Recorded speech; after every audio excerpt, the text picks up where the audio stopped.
Innal hamdalillah nahmaduhu wa nasta'inuhu wa nastaghfiruh wa na'udzu billahi min shururi anfusina wa min sayyiati a'malina. May yahdihillahu fala mudilla lahu wa may yudlil fala hadiya lahu. Asyhadu an la ilaha illallah wahdahu la syarika lah wa asyhadu anna Muhammadan 'abduhu wa rasuluh alladzi la nabiyya ba'da. Allahumma salli wa sallim ala hadzal nabiyil karim wa ala alihi wa sahbihi wa man tabi'ahum bi ihsanin ila yaumiddin. Fa ya ayyuhal hadirun usikum wa nafsi bittaqwallah bijtinabil nawahi tamtisali awamirihi. Fasma'u ma qala Allah ta'ala fil Qur'anil azim. Ba'da a'udzu billahi minasy syaithanir rajim. Bismillahirrahmanirrahim. Inna 'iddatas syuhuri 'indallahi 12 syahran fi kitabillah. Yauma khalaqas samawati wal ardh minha arba'atun hurum. Dzalikad dinul qayyim. Fala tazlimu fihinna anfusakum. Wa qala aidan fi suratin ukhra. Inna lil muttaqina mafaza. Shadaqallahul azim. Hadirin sedang jemaah-jemaah yang dirahmati Allah, ada kata yang patut kita ucapkan kepada Allah Subhanahu wa taala melainkan kalimat syukur atas nikmat yang Allah berikan kepada kita sehingga pada hari ini bertepatan dengan 24 Rajab 1446 Hijriah, di hari yang mulia ini, di hari penghulu hari segala hari, yaitu Sayyidul Ayyam, hari Jumat, berkumpul kita bersama dengan orang-orang yang mulia, di orang-orang dalam rangka melaksanakan salat Jumat. Kita tinggalkan aktivitas kita, ada kita sebagai seorang guru, sebagai pedagang, sebagai mahasiswa, sebagai siswa, dan lain sebagainya, guna memenuhi panggilan Allah Subhanahu wa taala melaksanakan salat Jumat pada hari ini. Sebagai wujud syukur kita atas nikmat yang Allah berikan kepada kita.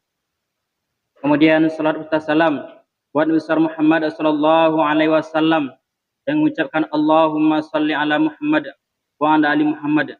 Semoga dengan salawat dan salam yang kita kirimkan buat baginda besar Muhammad sallallahu alaihi wasallam, kita diakui oleh baginda sebagai umatnya dan kita diberikan syafaat pada hari kiamat. Tidak lupa pada khatib berwasiat pada diri khatib sendiri dan kaum muslimin yang hadir agar senantiasa mempersiapkan bekal, mempersiapkan aset. Fa inna khairaz zadit taqwa, dan sebaik-baik aset bekal yang kita persiapkan kepada Allah adalah takwa, takut kepada Allah Subhanahu wa taala. Dengan cara apa? Dengan cara meninggalkan larangan Allah dan melaksanakan perintahnya. Hadirin sedang jemaah-jemaah yang dirahmati Allah Subhanahu wa taala. Pada kesempatan khutbah yang singkat ini, khatib mengutip di sebuah kitab yang judul Al-I'tisam, karangan Imam Asy-Syatibi rahimahullah, yang memberikan nasihat kepada kita bagaimanakah seorang yang bahagia itu. Seorang manusia yang memiliki akal yang sehat, seorang mukmin, seorang muslim, pasti dia akan menginginkan hidupnya bahagia. Bahagia di dunia, bahagia di akhirat kelak. Bahkan untuk bahagia, seseorang mau mengikuti berbagai macam training, berbagai macam seminar, bagaimana menjadi keluarga bahagia, bagaimana menjadi pribadi yang bahagia. Banyak orang mengira bahasanya kebahagiaan itu ada terletak pada harta. Ternyata banyak orang yang berharta telah stres dengan hartanya. Ada orang yang mengira kebahagiaan itu dengan pangkatnya. Justru dengan pangkat yang tinggi, justru dia itu yang menjatuhkan dia ke lembah kehinaan. Lalu bagaimanakah kebahagiaan yang sebenarnya? Bagaimanakah kebahagiaan hakiki yang harus dimiliki oleh seorang mukmin? Maka dalam kitab ini, Al-Imam Syatibi rahimahullah mengatakan, min alamati sa'ada alal abdi hiya, di antara tanda-tanda kebahagiaan, kesuksesan seorang hamba itu ada 7. Yang pertama, taisirut ta'a alaihi. Allah berikan kemudahan dalam hidupnya untuk menjalankan ketakwaan kepada Allah Subhanahu wa taala. Ada orang yang Allah berikan waktu yang sama dengan kita. Waktunya sama, umurnya sama, kesehatan yang sama, tetapi ada yang tidak sama Allah berikan, yaitu kesempatan untuk berbuat baik. Ada orang mudah saja untuk melaksanakan sholat berjamaah. Sedangkan bagi kita, jangankan sholat berjamaah, untuk sholat 5 waktu saja masih sering di akhir waktu. Ada orang Allah mudahkan bagi dia untuk sholat tahajud. Dengan mudah hati dia terbangun di tengah malam untuk melaksanakan sholat tahajud, menangis di hadapan Allah Subhanahu wa taala. Sedangkan kita sangat sulit untuk hal tersebut. Ada orang dengan mudah mengulurkan tangannya memberikan bantuan untuk orang lain, padahal dia bukanlah orang yang begitu mampu. Padahal kalau dilihat dari segi harta keduniaan, kita lebih mampu daripada mereka. Tetapi harta yang kita peroleh tidak membuat kita dekat dengan Allah. Sangat sulit bagi kita untuk mengeluarkan, membantu orang lain tersebut. Maka kebahagiaan yang pertama yang Allah titipkan kepada kita, yaitu mudahnya kita menjalankan ketaatan kepada Allah Subhanahu wa taala. Jika ini sudah kita miliki, maka kita sudah dikatakan sebagai hamba Allah yang bahagia menurut Imam Syatibi rahimahullahu taala. Ketika azan dikumandangkan, ada yang kita lihat orang dengan mudahnya dia melangkahkan kaki, meninggalkan semua pekerjaannya, meninggalkan aktivitasnya guna memenuhi panggilan Allah. Padahal dia sama dengan kita, akan tetapi kita tidak sanggup meninggalkan itu semua. Kenapa? Karena kita lebih mengutamakan pekerjaan kita dengan menunda pekerjaan, menunda melaksanakan sholat. Bahkan ada orang yang Allah kasih kesempatan untuk pergi haji dan lain sebagainya, tetapi apa yang dikatakannya, belum ada panggilan untuk melaksanakan haji. Padahal ada orang di bawah sana jauh-jauh, ekonominya di bawah kita, mereka mengumpulkan uang sedikit demi sedikit, menabung sedikit demi sedikit, guna untuk mendapatkan panggilan Allah, yaitu pergi haji ke Baitullah, melaksanakan rukun Islam yang kelima. Maka hati-hati bagi kita jika ini sudah Allah cabut dalam diri kita, berarti tanda kebahagiaan sudah tidak ada lagi dalam diri kita, tanda yang pertama. Dan begitu juga sebaliknya, jika kita sudah memiliki tanda yang pertama ini, ketika kita sudah mudah untuk melaksanakan ketaatan di hadapan Allah Subhanahu wa taala, mudah saja kita untuk berbuat baik dan beramal soleh, maka kita sudah memiliki tanda yang pertama, kebahagiaan yang menurut pendapat Imam Syatibi rahimahullahu taala. Kemudian tanda yang kedua, wa muwafaqatus sunnah fi af'alihi. Hidupnya senantiasa berusaha untuk mengikuti, mencontoh, menauladani perilaku Rasulullah sallallahu alaihi wasallam. Karena tiada satupun manusia di muka bumi ini yang Allah jamin, yang Allah jadikan perintah untuk kita jadikan tauladan kecuali Rasulullah sallallahu alaihi wasallam. Manusia yang paling mulia sejak bumi diciptakan sampai hari kiamat, yang namanya disandingkan dengan nama Allah. Maka bersyukurlah kita ketika kita dalam kehidupan kita sehari-hari sudah mulai untuk berusaha mencontoh Rasulullah sallallahu alaihi wasallam, mulai dari hal terkecil bahkan mungkin sampai yang besar, mulai dari tidur sampai bangun tidur, mulai kita pergi bekerja sampai pulang bekerja. Hari ini jika kita sudah mulai mencoba mencontoh Rasulullah SAW dalam hal melaksanakan sunnah-sunnah Rasulullah SAW, apalagi di bulan Rajab ini ada satu sunnah, yaitu beramal soleh berbanyak. Apakah itu puasa sunnah dan lain sebagainya, bersedekah, membantu orang lain beramal soleh, alangkah besarnya pahalanya. Begitu juga sebaliknya, jika kita belum mampu untuk mencontoh Rasulullah, menghidupkan sunnah-sunnah Rasulullah dalam kehidupan kita, jangan sekali-kali kita mencemooh orang lain yang mencoba untuk menghidupkan sunnah Rasulullah SAW. Ketika kita mencemooh orang-orang yang menghidupkan sunnah Rasulullah SAW, sama saja kita mencemooh Rasulullah sallallahu alaihi wasallam. Dan ini dapat merusak iman kita. Hadirin sedang jemaah-jemaah yang dirahmati Allah. Rasulullah mengajarkan kepada kita, la tashrab wa ta'kul qa'iman. Janganlah kamu makan dan minum sambil berdiri. Hari ini masih banyak orang yang makan dan minum sambil berdiri, bahkan sambil berjalan. Padahal kata Rasulullah, makan dan minumlah sambil duduk. Kenapa? Selain dapat pahala ketika kita niatkan untuk mencontoh sunnah Rasulullah, dari segi kesehatan juga mendatangkan kesehatan bagi lambung kita. Oleh karena itu, marilah kita mencoba untuk mencontoh Rasulullah sedikit demi sedikit. Kenapa? Karena kita adalah umatnya. Rasulullah diutus untuk kita, untuk jadikan tauladan bagi kita. Jangan sampai kita yang mempunyai nabi, mempunyai rasul, tetapi kita rugi, tidak pernah mencontoh Rasulullah dalam kehidupan kita. Alangkah hinanya kita mengaku umat Rasulullah, tetapi kita tidak pernah selama hidup kita mencontoh Rasulullah SAW. Padahal Sunnah Rasulullah itu dalam kehidupan kita sehari sangatlah banyak. Masuk masjid pakai kaki kanan, keluar masjid pakai kaki kiri, masuk WC, baca doa dan lain sebagainya. Mau makan, baca bismillah dan lain sebagainya. Itu adalah sunnah Rasulullah SAW. Akan tetapi kadang kita lupa. Kita menganggap sunnah Rasulullah itu adalah semua yang besar-besar, yang berat-berat. Pada sunnah Rasulullah itu 24 jam. Mulai dari yang kecil sampai yang besar. Jika kita sudah mulai mampu untuk mencontoh Rasulullah dari hal-hal yang kecil, maka kita sudah masuk orang yang kita katakan sebagai orang yang bahagia. Kata Allah, wattaqullaha mastata'tum. Bertakwalah kamu kepada Allah semampumu. Allah tidak menyuruh kita bertakwa selevel Abu Bakar Siddiq, selevel dengan Umar, tidak, sesuai kemampuan kita. Maka mulai hari ini mari kita mencoba untuk menjalankan sunnah Rasulullah dalam kehidupan kita. Mulai dari hal-hal yang kecil. Kemudian yang ketiga, wasuhbatuhu li ahli shalah. Senantiasa berteman, berkumpul dengan orang-orang yang baik, orang-orang yang soleh. Rasulullah mengatakan berkumpul, berteman, bersahabat dengan orang yang baik itu ibarat berteman dengan penjual minyak wangi. Ketika kita berteman dengan penjual minyak wangi, minimal kita akan mendapatkan 3 hal. Yang pertama, dia akan menghadiahkan minyak wanginya kepada kita. Karena kita adalah temannya, kita adalah sahabatnya. Kalaupun dia tidak menghadiahkan minyak wanginya kepada kita, kemungkinan dia akan memberikan diskon kepada kita dengan harga yang spesial karena kita adalah teman dan sahabatnya. Kalaupun dia tidak memberikan diskon kepada kita, minimal kita akan mendapatkan bau wangi dari penjual minyak wangi tersebut. Begitulah kita dalam kehidupan sehari-hari. Ketika kita berteman dengan seseorang, maka kita akan nanti dikumpulkan oleh Allah SWT dengan siapa teman kita. Al-mar'u 'ala dini khalilih.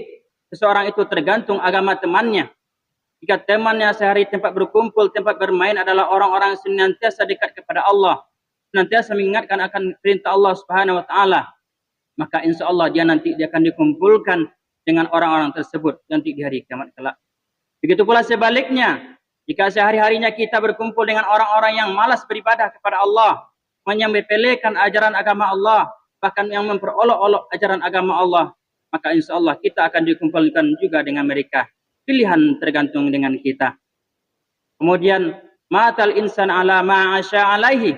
Manusia akan dimatikan, manusia akan diwafatkan dengan kebiasaannya ketika hidup di dunia. Apa kebiasaannya? Banyak kita lihat ada orang kebiasaannya suka berjoget-joget, maka dia meninggalkan dalam keadaan berjoget. Ada orang yang meninggal dalam keadaan suka balap-balapan, maka dia meninggal dalam keadaan balapan. Ada orang yang meninggal dalam keadaan suka membaca Al-Quran. Ada orang yang suka sujud, sholat, maka meninggal dalam keadaan sujud. Maka pilihan terserah dengan kita. Maukah kita untuk berteman dengan orang-orang tersebut? Kenapa? Karena Rasulullah mengatakan, kita akan dikumpulkan dengan siapa kita berteman di dunia ini.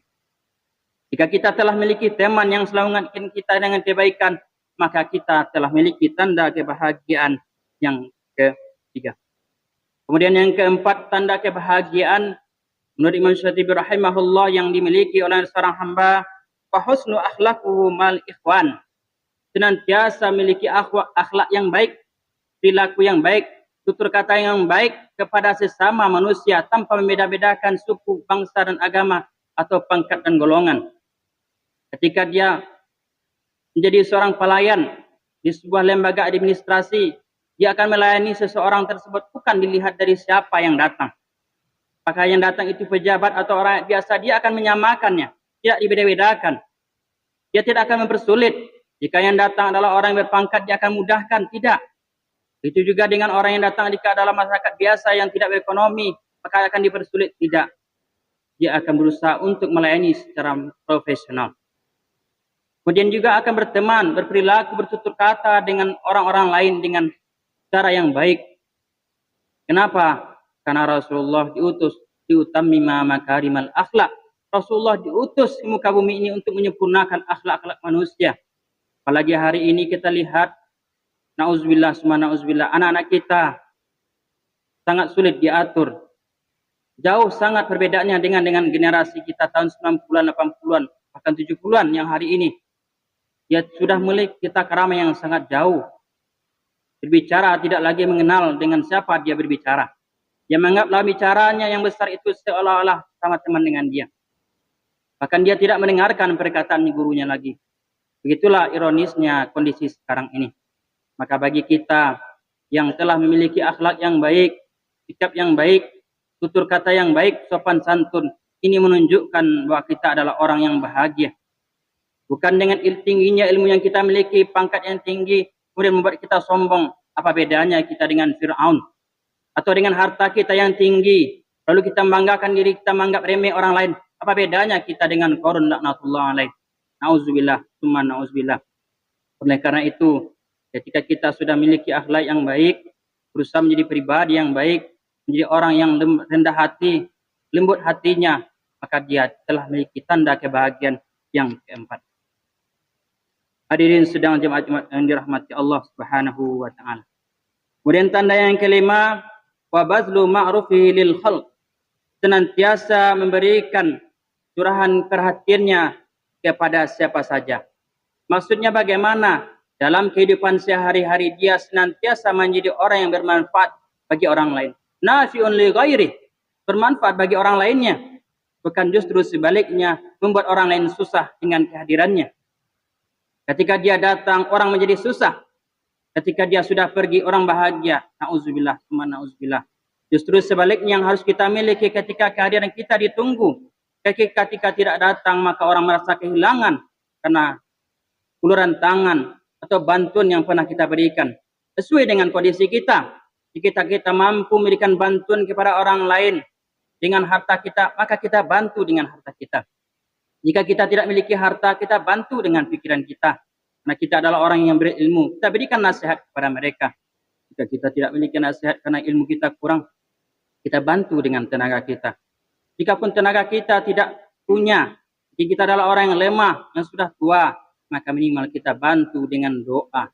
Dan itulah sebaik-baik bantuan, seringan-ringannya bantuan yang mungkin bisa kita berikan kepada orang lain. Dan kata Rasulullah, di antara amal yang baik itu adalah idkhalus surur fi qulubil mu'min. Di antara amal yang baik itu adalah memasukkan kebahagiaan ke dalam hati orang lain. Jika ada orang kesusahan, ada orang yang kelaparan, lalu kita bantu mereka melapangkan kesusahan tersebut dengan mengucapkan alhamdulillah, terima kasih Pak, terima kasih Ibu. Atas bantuan Bapak, saya bisa begini. Saya bisa menyelesaikan masalah saya. Maka kebahagiaan yang dirasakannya akan menular ke dalam hati kita. Dan itu tidak dapat dibeli dengan pergi bersenang-senang ke tempat wisata. Dan ini dari hati ke hati. Hadirin sedang jemaah Jumat yang dirahmati Allah Subhanahu wa taala. Kemudian tanda yang keenam, wahtimamuhu lil muslimin. Memberikan perhatian terhadap kaum muslimin. Kenapa perhatian terhadap kaum muslimin? Ini diantara tanda-tanda kita adalah orang yang bersaudara. Innamal mu'minuna ikhwah. Sungguhnya orang-orang yang beriman itu bersaudara. Persaudaraan kita diikat dengan kalimat la ilaha illallah. Bukan diikat dengan batas teritorial sebuah wilayah, sebuah negara, akan tetapi diikat persaudaraan kita dengan kalimat la ilaha illallah. Maka ketika saudara kita di luar sana babat habis oleh Zionis Israel, maka kita juga merasakan kesedihan. Kita geram, kita mengecam, kemudian kita kirimkan bantuan donasi kepada mereka sebagai wujud kita solidaritas kepada saudara kita yang ada di Palestina. Begitu juga saudara-saudara kita yang masih terjajah di belahan negara lain, seperti di Myanmar, di Suriah dan lain sebagainya. Itu adalah saudara-saudara kita. Maka jika ada hari ini orang-orang yang masih membela Israel, itu adalah Yahudi hidung besek yang ada di negara kita. Na'udzubillah, summa na'udzubillah. Dan di antara orang yang beriman itu, dia merasakan penderitaan saudaranya. Dia tidak merasakan, dia tidak egois, tidak mementingkan dirinya sendiri. Maka dia akan mengulurkan bantuan, memberikan donasi kepada saudara-saudaranya. Minimal dia mengirimkan doa agar Allah memberikan pertolongan dan kesabaran kepada saudara-saudara kita. Kemudian yang terakhir, di antara tanda kebahagiaan seorang hamba menurut Imam Syatibi rahimahullah, yaitu wa mura'atuhu li'auqatihi. Senantiasa dia memiliki manajemen waktu yang baik. Inna sholata kanat alal mu'minina kitaban mawquta, kata Allah. Sesungguhnya salat itu telah ditentukan waktunya bagi orang yang beriman, kata Allah. Maka di sini dapat kita ambil pelajaran. Sesungguhnya orang beriman diajarkan oleh Allah untuk disiplin. Walaupun kita adalah orang yang rajin salat, ketika salat belum masuk waktunya, maka kita belum bisa melaksanakan salat tersebut. Maka dalam Islam diajarkan ada waktu berbuka, ada waktu imsak, ada waktu sholat zuhur, ada waktu sholat asar. Tidak bisa kita mencampur adukkan itu semua. Dan dari segi ini, maka Islam mengajarkan kita bagaimana disiplin dengan waktu. Ada orang yang waktunya sama dengan kita, tetapi waktu produktifnya lebih banyak daripada kita. Kenapa bisa terjadi? Mungkin karena kita adalah orang yang lalai. Kita terlena dengan waktu kita. Kita menyiakan waktu kita. Bahkan ada orang yang sama waktu dengan kita, dia merasa kekurangan waktu dengan waktu yang ada. Kita justru merasakan waktu yang kita miliki sangat lama sekali. Kenapa? Karena kita tidak produktif dengan waktu yang kita miliki, sehingga membuat kita menjadi pribadi yang lalai. Demikianlah 7 tanda kebahagiaan yang dimiliki oleh seorang hamba. Jika itu sudah kita miliki, maka kita dikatakan sebagai orang yang sa'id. Sa'id di dunia wa sa'id fil akhirah. Itulah tanda orang yang bahagia menurut Imam Syafi'i rahimahullahu ta'ala. Demikianlah khutbah yang singkat yang dapat disampaikan pada kesempatan khutbah kali ini. Barakallahu li wa lakum fil Qur'anil azim wa nafa'ani wa iyyakum ma fihi minal ayati wa dzikril hakim. Wa taqabbal tilawatahu innahu was-sami'ul 'alim.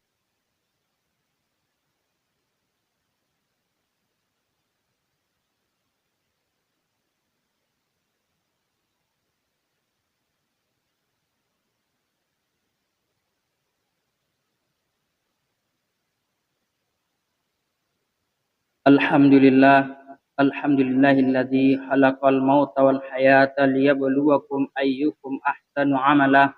Asyhadu an la ilaha illallah wahdahu la syarikalah wa asyhadu anna Muhammadan abduhu wa rasuluh alladzi la nabiyya ba'dah. Allahumma shalli wa sallim ala hadzal nabiyil karim wa ala alihi wa sahbihi wa man tabi'ahum bi ihsanin ila yaumiddin. Ya ayyuhal hadirun ittaqullaha haqqa tuqatih wa la tamutunna illa wa antum muslimun. Wasma'u ma qala Allah ta'ala fil Qur'anil azim. Ba'da a'udzu billahi minasyaitonir rajim. Bismillahirrahmanirrahim. Wal 'ashr innal insana lafi khusr illa alladziina aamanu wa 'amilus shalihat wa tawassaw bil haqq wa tawassaw bis sabr. Innallaha wa malaikatahu yusholluna 'alan nabi ya ayyuhalladziina aamanu shallu 'alaihi wa sallimu taslima. Allahumma salli ala Muhammad wa ala ali Muhammad wa sallaita ala Ibrahim wa ala ali Ibrahim fil alamin innaka Hamidum Majid. Allahumma ighfir lil mu'minina wal mu'minat wal muslimina wal muslimat al ahya'i minhum wal amwat bi rahmatika ya arhamar rahimin. Rabbana hab lana min azwajina wa dhurriyyatina qurrata a'yun waj'alna lil muttaqina imama. Allahumma rabbana taqabbal minna du'ana wa salatana wa siyamana warku'ana wa sujudna wa kulla ibadatina ya arhamar rahimin. Allahumma ansur iwana dalam mujahidil mustadafina fi Palestin wa ahlikil kafarata wal musyrikin a'da'aka a'da'ad-din. Allahumma inna na'udzubika min fitnatil mahya wal mamat wa min fitnatil masjid dajjal wa min azabil qabri wa min azabin nar. Allahumma arzuqna imaman adilah. Allahumma arzuqna imaman adilah. Allahumma arzuqna imaman adilah. Rabbana atina fid dunya hasanah wa fil akhirati hasanah wa qina azabannar. Walhamdulillahi rabbil alamin. Badallah innallaha ya'murukum bil 'adli wal ihsan wa ita'i dzil qurba yanha 'anil fahsya'i wal munkari wal baghi ya'izukum la'allakum tadhakkarun wa la zikrullahi akbar.